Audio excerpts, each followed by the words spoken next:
I only have Star Wars Band-Aids because I have a 10-year-old boy. That's Is that why okay? I did this. All right, I'll be right back with the Band-Aids. Oh, look, it's a lightsaber. I was debating when I should tell you, and I was like, probably when people see blood on camera. Hi, I'm Dave. And I'm Mary Beth. I'm just a guy who shoots video for the Washington Post, and brave enough to take on any role. But the one thing that scares me? Cooking. And I'm the food host of the Washington Post, which means I get paid to cook. And now I get to do my dream job with a friend. It's time to teach Dave to cook. Hey, Dave. Hey, Mary Beth. How are you? Good. Hi, Zelda. Yeah, she's very excited to see you. Oh my gosh, I'm excited to see you too. Yeah. Teach me how to cook? Yeah. Okay. Yeah, that's how you clean the plates. All right, yeah. Wash your nose first. All right. Okay. So, Mary Beth, this isn't my kitchen, This is my kitchen. and I like it.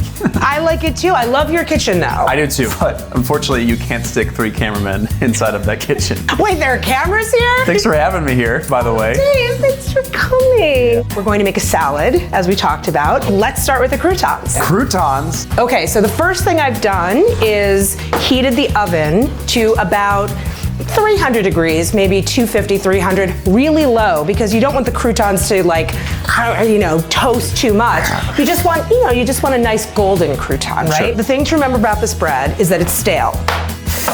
So what I would like for you to do is cut these up into squares that look generally like croutons. Perfect. Okay. Should I bear claw any part of this? Whatever works for you that doesn't cut your fingers off. A lot of the reasons that people say, like, this is the way to hold a knife is what?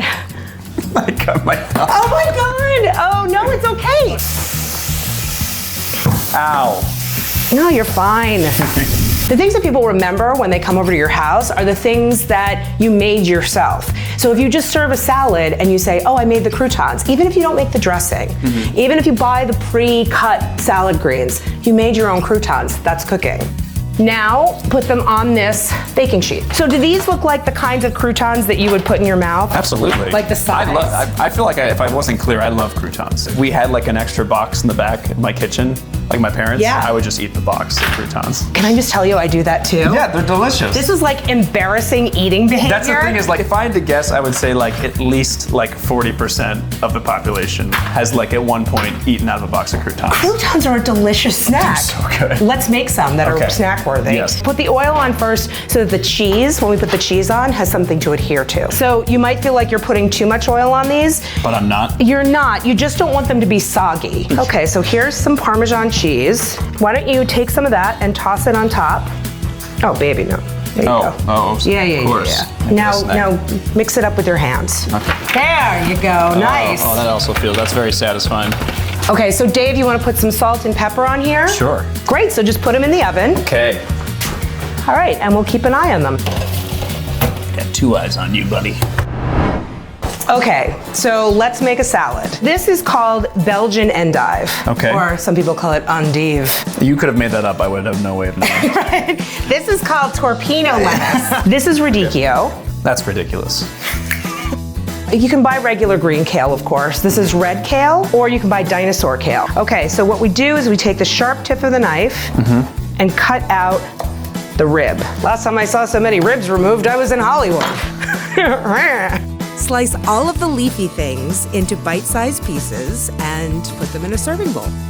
Are you ready to make a vinaigrette? I better be. I know. The way you Because what are you turn. gonna do? Eat that? It's rabbit food without a vinaigrette. So why don't you pour out 1/3 cup of balsamic vinegar? All right, so put that vinegar right in this bowl. So the reason that I like to use this kind of mustard, the grainy kind, is because it adds a nice texture. Okay. So why don't you put in about a teaspoon of that mustard? So whisk it up and just combine it. Nice. Now what you like to do is measure out a cup of olive oil. With a standard vinaigrette, it's 3 parts oil to 1 part vinegar. The flavor of olive oil that you use in a vinaigrette really matters because it's one of only a few ingredients. This one says that it's complex and nutty. That and hot Italian were my nicknames in college. But we also have Mine was virgin oil. I'm sorry. Okay, so this is where you need to use 2 hands. So you're gonna whisk the vinegar and you're going to drizzle the olive oil in pretty slowly so that it gets incorporated while you're whisking it. Interesting. Oh, I'm gonna do it now? Of course you are. Okay. Slower vinegar and wider whisk. Yeah, you want to get in there. You want to get into the cracks. You can also pour a little, whisk a little, pour a little, whisk a little. Sure. This is very my motto. advanced. Okay. This is actually weirdly difficult after watching you do it. Okay. Look at that. See, if you whisk it really fast, Okay, it it's comes ready. together and it's called emulsification. Right. Taste it. Ooh. Now, do you feel like you want it to be more oily? No. No? Okay, I feel great. like I mean, maybe it was just where I picked up, but I got a lot of oil there. Okay, great. So let's put some salt and pepper in here. Okay. Pinch. And you're gonna taste how the salt and pepper makes it different. It sort of rounds out the flavor. Do you taste how that brings out the flavors? Uh-huh. You just made a vinaigrette. I did, with help. But I feel confident in making it myself now. Okay, go ahead. Okay. Get in there. I'm so scared.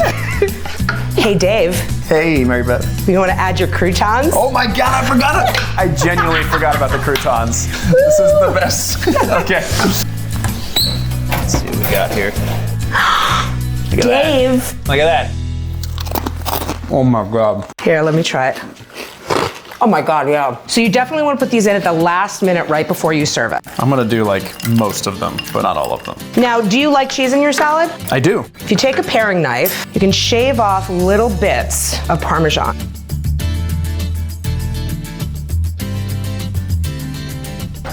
Let's do it. Oh my God. That crouton. They're so crunchy. I can taste now all the things we tried, Yeah. having cooked them. Well, you and I sometimes go to that salad place down the street from the Washington Post, and we buy those salads and they're like $13. I mean, I don't know what's in those salads, but I know what's in this one because I can identify because we tried every flavor. and every once in a while you can see you get a little pop of the mustard. Right. So that's another part of it. Texture is such an important part of eating that people don't think about. Okay, Dave, so what did you learn today? I learned how to make a salad, and not just how to make it, but the various ingredients you can choose to put in it. Vinaigrette, I never would have attempted to even try that. But now that I know how to, and it's like that easy, absolutely. There's something exciting about each part of this that I learned. So you've learned that once you've done this once, you can do it over and over again. You can make so many different variations of things depending on what you put in. So this is very basic, and now you know. And even as basic as it was delicious. Dave. Yes. Are you ready for the main course? Yes. I think we can make it together. It's Pam's chicken. Yes. Because it's Pam's chicken, I can do this. Okay, we trust Pam. I trust her. Do you trust me? I trust Pam, like I said. So let's make it. You know, I'm the one with the knife. Okay, I trust you. On the next, teach Dave to cook. Today, we are going to make our entree, chicken scapariella. Dave's now ready to take on one of my favorite dishes It's like a beautiful contrast of flavors and textures. and learn a couple more of my kitchen secrets. Whoa! Does he have what it takes to put it all together? Oh my God!